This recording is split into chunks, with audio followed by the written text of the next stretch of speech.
Hi friends, myself Sainath Lambade, and today we are going to discuss the second sensory organ, that is a human ear.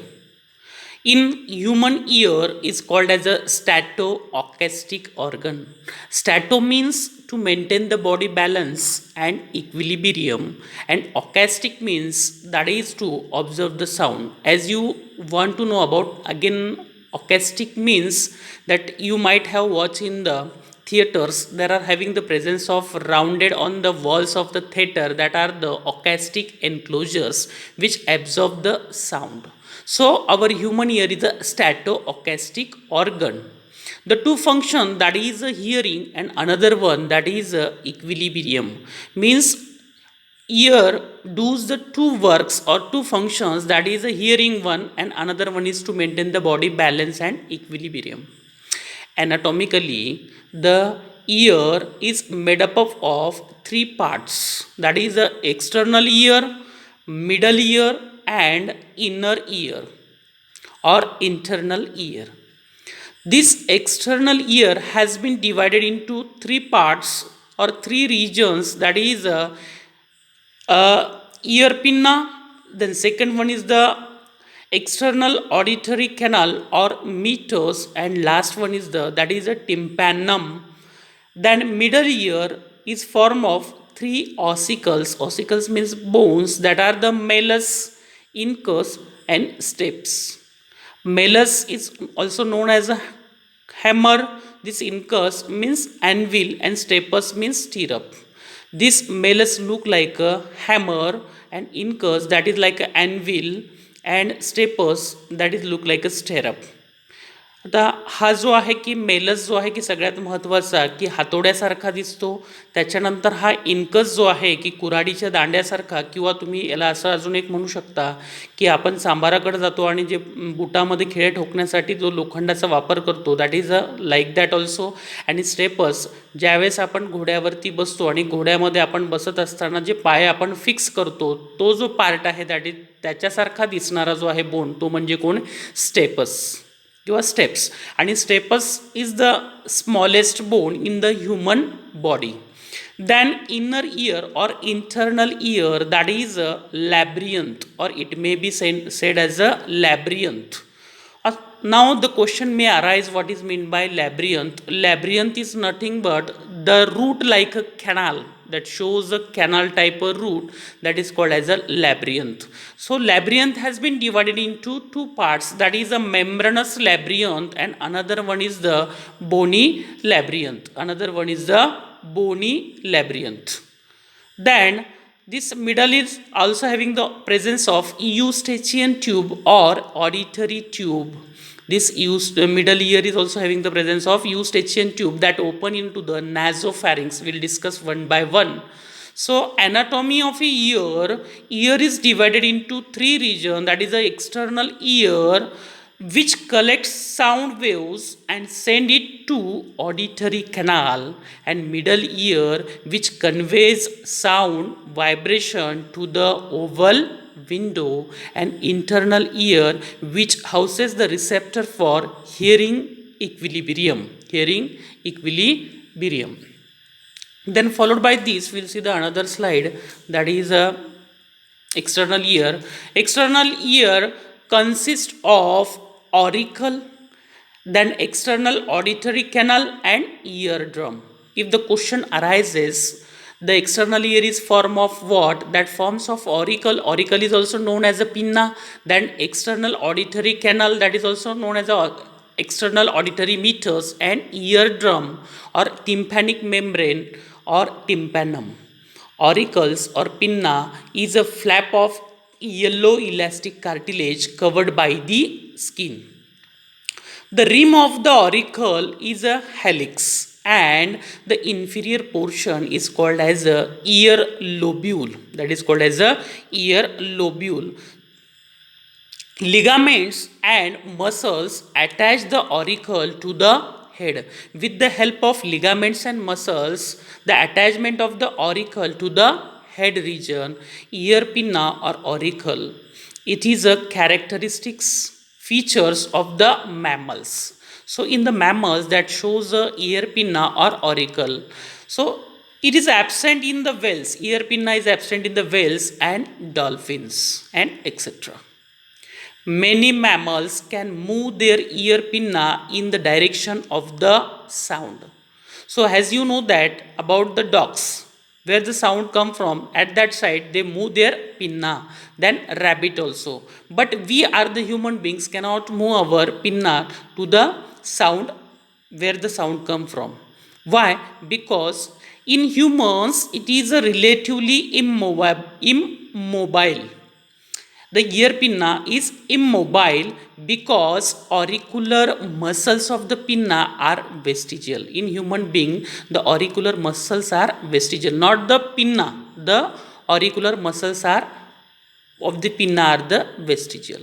Function of the pinna, it collects sound waves and transmit them towards tympanic membrane. The function of the pinna is to collect the sound waves and transmit that sound waves towards the tympanic membrane or tympanum or ear drum. It, it's difficult to localize sound with one ear. As you know that to localize the sound with one ear, that is very difficult. Again, one more point about the pinna. As you know that about the elephant, that elephant moves their pinna all the time. What is the reason behind that? They move the pinna all the time for the purpose of to maintain the body balance, not but that is to maintain the bodily body temperature, because there are very low or not much more hairs on their body. So to regulate the body temperature all the time, the movement of the ear pinna take place in the elephants to maintain the body temperature. Then external auditory canal, it is a curved tube. How is the external auditory canal? It is a curved tube about 2.5 centimeter long that lies in the temporal bone and leads to the eardrum. That leads to the eardrum. The next one, that is it has yellow elastic cartilage. It has a yellow elastic cartilage. It has a hair cells and ceruminous glands which produce ear wax. As you know that in the auditory canal there is having the presence of hairs cells and again having the presence of gland that is called as a cerumen gland or sebaceous gland that produce a wax, that is also known as a cerumen. That is also known as a cerumen. Then earwax traps the foreign particles or dust pathogens. Cerumen also prevent damage to the delicate skin of the external ear canal by water and insect. As you know that wax, it is a repellent for the water. It will not allow the water to mix into that. When the water enters in our ear at that time, that will not penetrate in our skin or eardrum because there is having the much more presence of waxy substance that will repel the water. Cerumen usually dries up and falls out of the ear canal. Cerumens sometimes that gets dry and it will fall into the ear canal. Tympanum or eardrum. Tympanum membrane or eardrum is a thin semi-transparent partition between the external auditory canal and middle ear. If the question arises to you that the separation of external ear and middle ear is done by the tympanum or eardrum, it is covered by epidermis. That is covered by the epidermis means skins and lined by the simple cuboidal epithelium. It vibrates in response to the sound waves. This tympanic membrane shows a vibration to and fro vibration to the sound waves. For the tympanum to vibrate freely, ear pressure must be equal on the both the side. Tearing of the tympanum or tympanic membrane is called the perforated eardrum. That is called as the tearing of the tympanic membrane, that is called as a perforated eardrum, it can be examined directly by the otoscope. The doctor use for the examining the eardrum or tympanic membrane, that is a otoscope, and it can be healed within a month. कानाचा जर पडदा फाटला असेल तर फाटतो तो त्या ठिकाणी, that can be recover itself within a 1 month, or to see that particular ear drum how it is teared or how much it is teared, that you can observe with the help of an instrument that is called as a otoscope, otoscope, otoscope. Then after this we'll see the middle ear. Now we'll see the middle ear. It is a small ear filled cavity in the petrous portion of the temporal bone. The middle ear is a ear filled cavity. Mainly there is having the presence of ear cavity, and that cavity is filled with the ear in the petrous portion of the temporal bone. Which portion of the temporal bone? The question arises, that is a petrous portion of the temporal bone, that is lined by the epithelium, that is lined by the epithelium. It is separated by the external ear by a tympanic membrane and form the internal ear by the thin bony portion. It contains two small membrane covered opening, that is a oval window, that is called as a fenestra ovalis, and another that is a round window, that is called as a fenestra rotundus, that is called as a fenestra rotundus. The cavity of middle ear is filled with ear called as a tympanic cavity, that is called as a tympanic cavity. The cavity in the middle ear that is filled with ear, that is called as a tympanic cavity, and the cavity communicates with the nasopharynx. The cavity is communicated with the nasopharynx, which nasopharynx that is mainly open into the nasal opening into the pharynx region by the eustachian tube or auditory tube, that is also known as the auditory tube. Eustachian tube is having the another name, that is the auditory tube. Now we'll see about the eustachian tube or auditory tube. It is equalized ear pressure on both the side of the tympanum.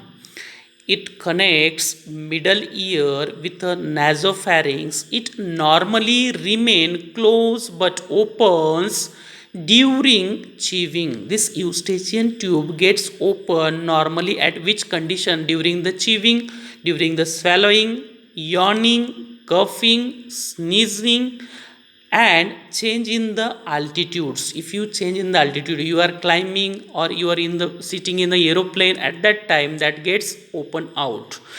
This middle ear is having the presence of 3 ossicles. Ossicles means bone or auditory ossicles, that are the malleus, incus, and stapes. This malleus is hammer, incus is anvil, and stapes is stirrup. Then followed by this we'll see again another part of the middle ear. This handle of the malleus attached to the internal surface of tympanum. This is very important. The handle of the malleus is connected to the tympanum. The head of the malleus articulate, means it is connected with the body of the incus, and incus articulate with the head of the stapes.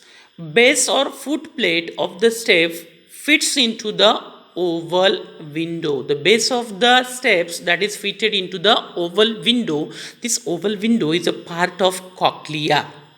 It is a part of cochlea, and in the next lecture we'll see about the internal ear. Now we'll just see the one diagram about this, whatever we have discussed. We'll see the one diagram that from the textbook, that this diagram, this is the external ear part, that is called as a ear pinna, or you may see that is a auricle. The name is given, this is a auricle, but this rounded part or curved part of a ear, that is called as a helix, as we discuss in the lecture. Then this is called as a helix region, and this is the inferior part that is called as a ear lobule. That is called as a ear lobule. हे the कानामध्ये जे बाळी आपण घालतो, that region is called as a ear lobule. Then this pinna, that is shows some elevations, that elevations help in the trapping of a sound waves, that elevation help in the trapping of a sound waves. And this pinna is made up of yellow cartilage, and this traps sound waves and put it into the auditory canal or auditory meatus. That is the auditory meatus, and this travels the sound waves and put it onto the eardrum, or this is a tympanic membrane. And this tympanic membrane is having attachment of the one bone that is called as a malleus. The handle of the malleus is attached to the this tympanic membrane, and this that is articulated to the incus, and this incus is articulated to the stapes, and stapes is fit into the basement membrane of the oval window. This oval window is one part of the cochlea, as you are seeing, and this is a part of eustachian tube. This is a eustachian tube which open into the nasopharynx, that maintains the pressure from both the side. This outer ear pressure and inner ear pressure has to be maintained, so that that can move to and fro. If the more pressure from inside, that eardrum will not move that inward. So this exterior diagram, this shows the external ear, that shows this part is a middle ear, and this middle ear is having the cavity, and this cavity is filled with the ear, and they are having the presence of three ossicle, malleus, incus, stapes, and this eustachian tube. Eustachian tube is having another name, that is auditory canal, and you are seeing the snail like structure. That snail like structure is called as a cochlea, and this cochlea is related with hearing. And you are seeing here three semicircular canals are there, and these three semicircular canals are actually part of the vestibular apparatus. That is a part of vestibular apparatus, and they are work with maintain about the equilibrium. They work for the maintaining balance and equilibrium. So in the next lecture we will discuss about this in detail, about the internal ear, as we have discussed about the external ear and middle ear. Thank you.